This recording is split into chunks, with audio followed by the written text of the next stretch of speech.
Сәлем достар, каналға қош келдіңіздер. Дұрыс тамақтану әдеттерін қалыптастыру үшін ең алдымен үйге пайдалы өнімдер алып қою керек. Тоңазытқыш есігін ашқан кезде көз алдыңызда пайдалы өнімдер тұрса, солардың бірін алып жеу ықтималдылығы жоғары болады. Әрқашан үйіңізде болу керек арықтауға көмектесетін 5 өнімді ұсынамыз. Жұмыртқа. Жұмыртқадан көптеген тамақ пісіруге болады. Бірақ арықтау үшін оны суға пісіріп жеген дұрыс. Жұмыртқадан дайындалған таңғы ас тәбетті бақылауда ұстауға көмектеседі. Оның калориясы аз және ол ұзаққа дейін тоқтық сезімін сыйлайды. Көкөністер. Тоңазытқышта көкөністердің бірнеше түрі болуы керек.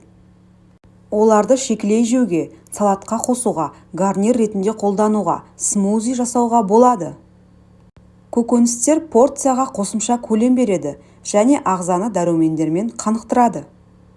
Маусымдық жеміс-жидектер. Тәтті бірдеңе жегіңіз келген кезде печенье немесе шоколад емес, маусымдық жеміс-жидектер жеңіз. Салатқа арналған сапалы тұздық. Көпшілік диета кезінде майонез жеуге болмайды дейді де, оның орнына өсімдік майын қолданады. Алайда өсімдік майларының калориясы одан да көп.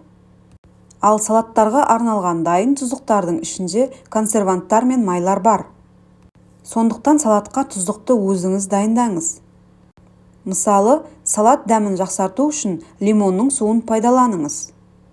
Сондықтан үнемі қол астында цитрустылар болуы керек. Құрамында ақуызы көп өнімдер.